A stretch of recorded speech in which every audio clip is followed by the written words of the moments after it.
jack it up. Hurts keeps, Hurts cuts, Hurts has the first down, and Jalen Hurts might have just put it away for the Eagles. Touchdown. Kyrie and the Sixers are going to win this game. Joel, tough turnaround in the lane. Another 30-10 performance for Joel Embiid. Hurts connects with Devontae Smith.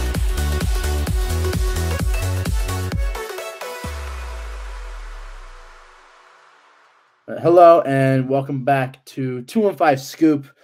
We are back once again. We're going to talk some Sixers today. Asher, how are you doing? I'm doing good. Well, as of recording right now, the Sixers just lost a pretty ugly game to the Knicks. Yeah, and surprisingly enough, that was only their sixth loss since the beginning of December. So, pretty crazy. Seeing what we just witnessed, and they've actually been playing some really, really good basketball as of late. So we'll talk about that in a little bit. But that was a disappointing. That was a disappointing performance from the Sixers just now against the Knicks. They fell one. What was the final score? I turned it off. They were down 104-94 with about a minute left. I don't know what the final score ended up being. Yeah, I wound up leaving around that time, and it was about 104, 105. Yeah, so they were up by like 7 or 8. Yeah. Not such a great game tonight, but previously over the past few months, we've been seeing some really good basketball. Sixers have won 24 of their last 30. They're sitting at 34-18, third in the Eastern Conference, only sitting 2 games back from the Boston Celtics for the first seed. Lots to get into because it's just been so long. We've been so caught up with the Eagles and all the success they've been having. But now that we finally get this breather in between the Eagles Conference Championship and now the Super Bowl, let's talk some Sixers. So lately, we've had the complete All-Star rosters revealed, both starters and reserves to this point. And once again, Philly's receiving a lot of disrespect. Embiid was snubbed from the starters lineup, and Harden didn't even make the All-Star game at all. And it's intriguing because just on February 3rd, Kia, you know how ESPN does this Kia MVP ladder or whatever? Yes. So both Joel Embiid and James Harden are top 10 in their MVP race. Embiid just got up to second, and Harden's sitting at 7th right now. So it's really strange to me that these players, I mean, a guy who's sitting second in the MVP race isn't starting right now. Right. And the only guy ahead of them is in the West.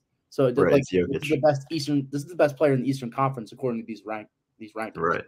And then you got Harden, who didn't even make an All-Star game, make the All-Star game at all, but he's sitting amongst the names of KD, Luka Doncic, Jason Tatum, Giannis Antetokounmpo. He's in that list, and he's with that kind of group of players. So it's really shocking, and I know a lot of Sixers fans in particular are very shocked at this outcome.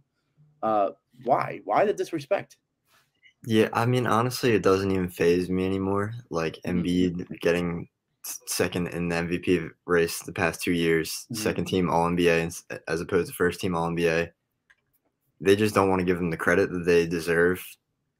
I mean, Harden, you look at that, the guards that made it above him for the All-Star game. Mm-hmm. It's Drew Holiday, who's just not a solid player, right? Good two-way player, just not having a better season than Harden. Mm-hmm. Tyrese Halliburton, which you could argue he is the only player in the NBA averaging more assists per game than Harden. Mm-hmm. But I mean, I would argue that Harden just has a much larger impact on this team. As you can see, he's 7th in the MVP race. Right. So I mean, for him, you don't even have to look at the stats. If you just look at 76ers basketball, you see the impact that he has on this team. Mm-hmm. And like you said, they've been playing incredible basketball recently. So I mean, it just boggles my mind. Yeah, it's just outrageous to the point. And as you said, we're both kind of just numb to it. At the same time, I'm angry, but at the same time, I'm not surprised at all. Right. I'm not surprised at all by this. Yeah, I mean, Joel Embiid just getting disrespected to this point. I mean, he's been outrageous. I think he's leading the league in scoring once again right now, if I'm not mistaken. It's either him or Luka, but I think he's leading currently around 33.5 points per game. Yeah, which is insane. And here we are once again for the 3rd year in a row.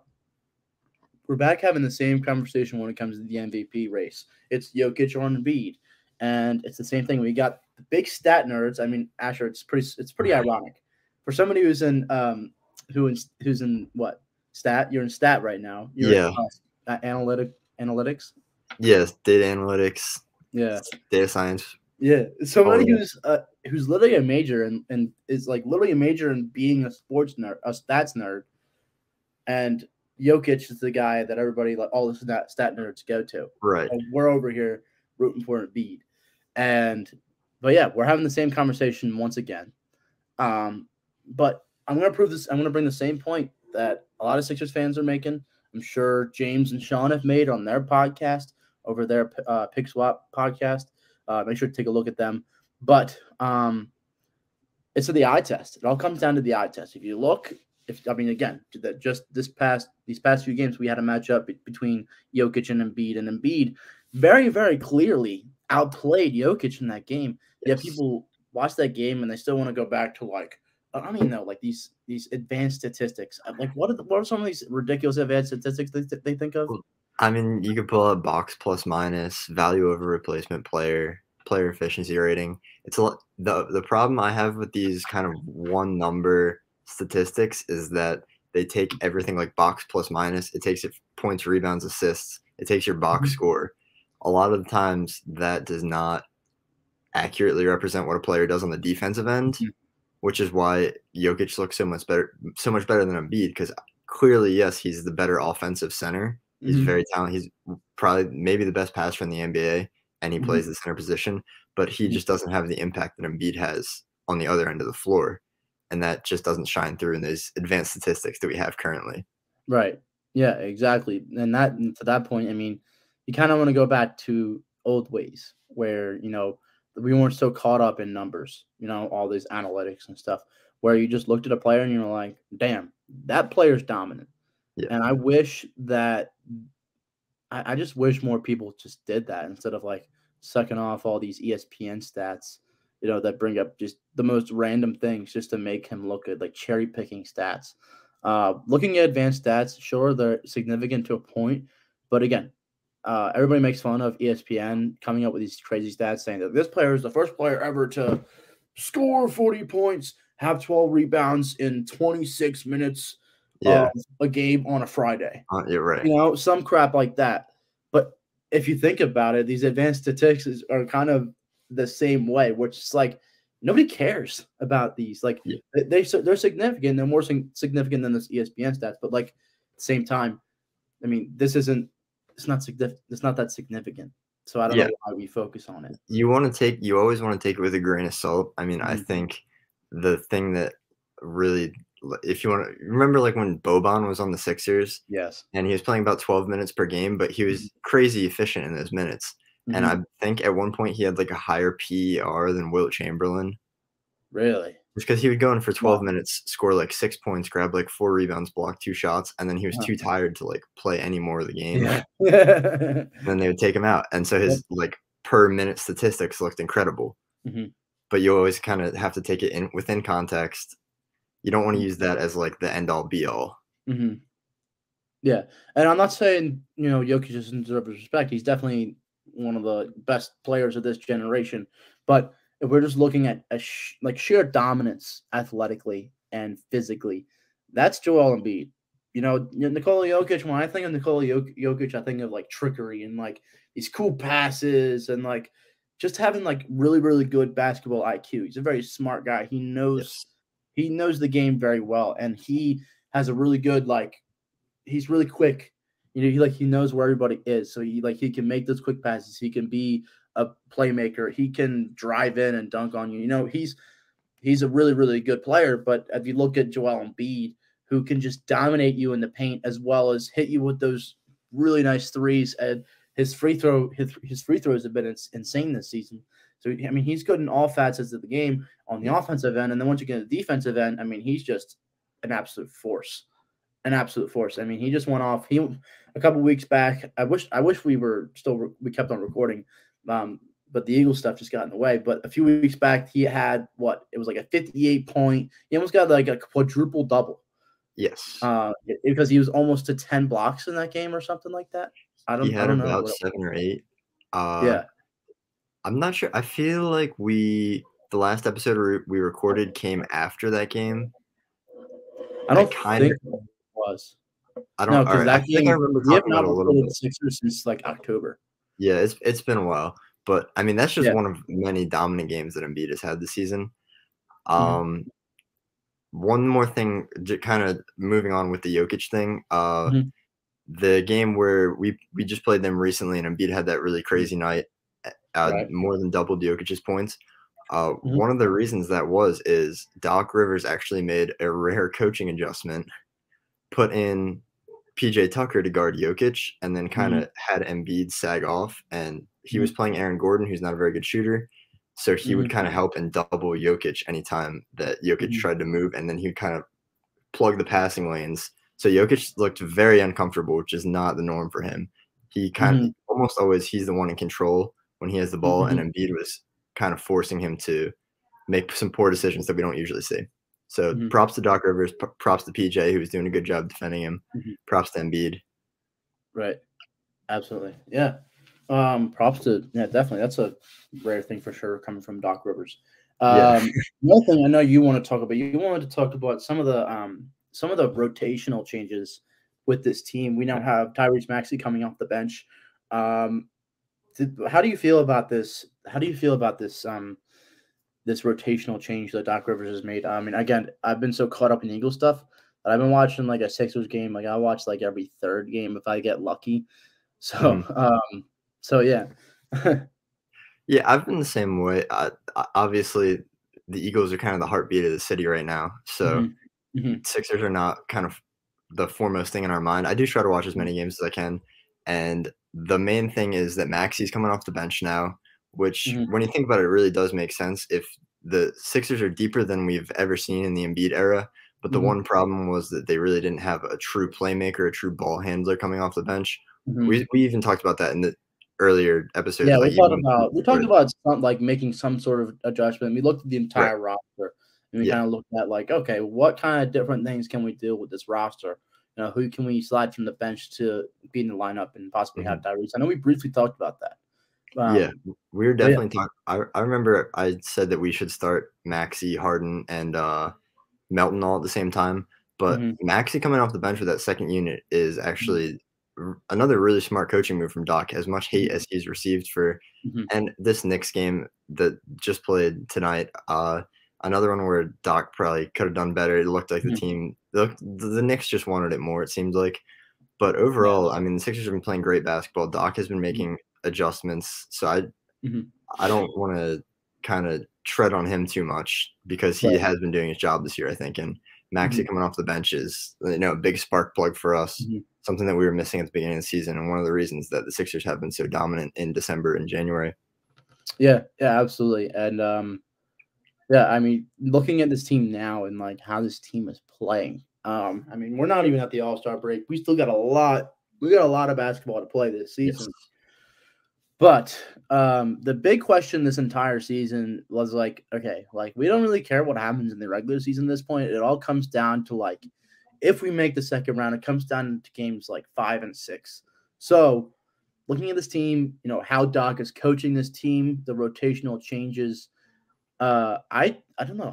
I feel pretty confident in this team to make it past. I mean, I don't want to put too much trust in that, but I feel like there's something different in the Philly water this year. Like I feel like the Philly is just like it's like a city of destiny. I mean, nobody really follows them. I mean, I do, but like the soccer team, the Union, they just went to the championship. We had the Phillies in October go to the World Series. Now we have the Eagles going to the Super Bowl. I'm not saying anything, but could we go like 4 for 4 somehow, or at least I would go 4 for 4. But like the city have like 4 teams in the city, 4 professional sports teams go to the championship, or even just like make it best. Like I'd be happy if the Sixers made to the Eastern Conference Finals. I mean, I want more obviously, but like it'd be nice to see them get past the second round for once. It's definitely in the cards. A big thing would be getting that first seed. Because especially with the Kyrie trade, which we're going to talk about in just a few minutes, the only teams that really scare me in a 7-game series are the Boston Celtics and the Milwaukee Bucks. Mm-hmm. Now, I don't want to – Brooklyn is kind of a question mark at this point. Mm-hmm. I mean, obviously Kyrie creates chemistry issues, but I just don't see any way that that's a better team without Kyrie than it was with him. Not at all. I think Kyrie's definitely a talent that you can't ignore. He's definitely a really, really talented basketball star. He just unfortunately comes with adverse side effects, I would say. Yeah. You know, he's just a locker room cancer and just like turns everybody against them, you know. And it's ugly off the court, but in the end, you still have a superstar. You have a superstar point guard, and he's got handles like no other. And I don't know. I agree with you. I don't see this Brooklyn team being. I mean, they'll still be okay, but like I think we see a significant drop in their play. Yeah, definitely possible. So if the Sixers were to get that 1 seed, that would leave Milwaukee and Boston on the other side of the bracket, which would be huge for us. So we'd probably see an Atlanta. I don't know who else is around there. An Atlanta, New York team round 1, round 2. Maybe we see Brooklyn, a depleted Brooklyn team, or the Cavs, who young, inexperienced in the playoffs. I mean that's 2 pretty easy teams, stepping stones on the way to the Eastern Conference Finals. Yeah, I mean, granted, I don't want to say it's like I don't want to sit here and be like, oh yeah, those 2 were easy. When back in 2021, I mean, the Hawks series happened. So like, you are looking at the Hawks series, you'd be like, oh yeah, like this is the year we finally gonna make it past the second round, and then we fell flat on our faces in 7 games. So I don't want to say that, but like right now, I'm looking at this team. I feel like this team like just plays basketball differently, you know, like we talked about just earlier, Tyrese Maxey coming off the bench. I feel like that gives us a boost from our bench that we've never really had before. You know, I think the biggest acquisition from this past offseason was D'Anthony Melton.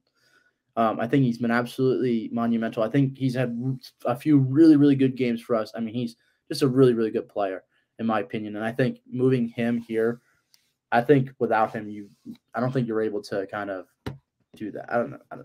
No, that's true, because Melton is so very much like a 5-tool all-around player. He kind of he fits so many different roles. So he can come off the bench and be your backup point guard if you need it. He can also start, play off the ball, let James Harden do his thing, make a few open threes, play good defense. I mean, he's really, I don't want to say he plays defense as well as Matisse Thybulle does, but it's pretty close, and he's got the 3-point shot. It's kind of everything we wish Thybulle would turn into, and he just hasn't yet. Yeah, absolutely. Let's just move on to the trade deadline and the trade that we just saw witness earlier today. We had Kyrie Irving traded to the Dallas Mavericks. Full trade was Brooklyn receives Durant and Finney-Smith, Spencer Dinwiddie, a 2029 first-round pick, a 2029 second-round pick, 2027 second-round pick, and then Dallas receives Kyrie Irving and Markieff Morris. Now, as of right now, the Mavs sit at 28 and 26, 6th in the West, 9.5 back. We got the Nets 32 and 20, 3rd in the East, 4.5 games back. And my first question is, who wins this trade? Who wins it? I'm going to say Dallas. Like I said, I mean, Kyrie is just a very talented player. I think he was in the honorable mentions of that MVP race, so top 15. And he's been playing like it. That's totally an accurate placement for him, I think. Like I said, Dorian Finney-Smith. Who was the other player? Say that one more time. Spencer Dinwiddie. They're both very good role players. I mean, Dinwiddie is kind of hot and cold. Finney-Smith is a really good 3-and-D guy. Yep. As well as they could fit as role players, they're not Kyrie Irving. So I just think the talent level of Dallas just raises immensely, and the talent level for Brooklyn just drops. Yeah, regardless of all the off-court stuff. At this point, I think we might as well throw like a pity party for Ben Simmons. You know, he went to Brooklyn. He thinks he's the shit. He's playing with Kevin Durant and Kyrie Irving. And he's got to sit there thinking like he's the shit. And, especially earlier on in the season when the Sixers were struggling, he must have felt like the shit. but now like seeing the downfall of the Nets, I mean, it's a great joy watching it, honestly. But I absolutely agree with you. I think the Mavericks win this trade. I think Kyrie is going to be huge next to Luka Doncic. That's going to be arguably the best. Him and Luka, man. I can't even imagine. The league should be scared. I don't feel comfortable praising a team that comes from Dallas this much. But I mean, while I know they're only sitting 6th in the West, they could go on a run, man. I mean, that's gonna be nuts. Yeah, I mean, this Dallas team made the conference finals last year. Yeah, that's we can't be so quick to forget that happened. I mean, I would say they could come out of the West. I mean, I said at the end of last year, I was like, all right, I think Dallas can come out of the West next year, and here we are. I think this team has immense potential now with Kyrie Irving in the lineup. Yeah, no, I definitely agree. And with the East, like we said, kind of being just the Bucks, Celtics, Sixers, the West is very much wide open, where there's probably 6, 7, 8 even teams that can make the finals legitimately. Yeah, exactly. Now another question I want to pop up. Speaking of the Dallas Mavericks and them acquiring Kyrie Irving, the big thing is, would you consider them are they more likely to become true contenders, or is it more likely for Kyrie to burn the ship down, just like he did in Boston, just like he did in Cleveland, just like he did just now in Brooklyn? There's no lie that he burned that ship down. I mean, that was the best team statistically on the court when he was playing, but with the vaccine issue and then just all this crap off the court, distracted this team. But I think it eventually made the whole team crumble apart with James Harden wanting out. I think James Harden got sick of it. Kevin Durant is obviously disgruntled over all the madness that went on this past offseason, him requesting off and then being okay, whatever. Just chilling with that. I think this is all a root from Kyrie Irving's issues. So the question is he going to do the same thing to the Dallas Mavericks? Or are the Dallas Mavericks eventually going to make it to the finals? I think he does not have enough time this year to ruin the Dallas Mavericks locker room chemistry. I mean, I think it's pretty smart for the Mavericks to trade for him at the trade deadline, because they get Kyrie Irving playing basketball on the court for the next 4 months until the playoffs. Over the offseason, is he going to look at Luka Doncic and think, oh, maybe I should be the guy in Dallas, the way that he did with LeBron in Cleveland, or Jason Tatum in Boston, or Kevin Durant in Brooklyn? Yeah, that'll probably happen because he's like an egomaniac. Yeah. But for the next 4 months, he should be able to fit into that Dallas team and just play off Luka Doncic, hit shots, feed his teammates. I mean, I think that'll work out for them this season, and probably everything falls apart next year, Yeah, probably. I think this offseason we might see a lot of drama. Yeah. Now back to the Brooklyn Nets. How do you see just the general landscape of the NBA? Talking about the Mavs, and now they have Kyrie, and we just talked about how all the possibilities that could happen there. Now with the Brooklyn Nets, if I'm not mistaken, I believe KD's contract expires this season, and he's a free agent in the offseason. Am I wrong, or did I just read that wrong? I'm not entirely sure. I've actually heard a few trade rumors already. Not sure how much of that is based in fact, but people are kind of looking at the Kyrie thing and thinking maybe Brooklyn just blows it up, gets rid of KD. If he's a free agent this offseason, gets rid of KD, well, they can still get something for him and not let him walk. But that is an interesting thing to. Yeah, it's actually, I'm looking it up right now. He's not a free agent until 2026. Right. So it would be a trade. So yeah, I mean, I was just do we start I was starting to see people trying to recruit KD to Philly, but that automatically made me think oh, is he a free agent this summer or something like that? But he's not. He's an unrestricted free agent in 2026. Okay. So we got a couple years. Yeah. But yeah, so with that in mind, would you like to see Kevin Durant? I know we talked about this briefly in the summer. Would you like to see Kevin Durant as an addition to this team? With the trade deadline coming up, could you see the Sixers making a really big splash? And it's going to be out of the blue, honestly. But the Sixers make a splash for Kevin Durant. No.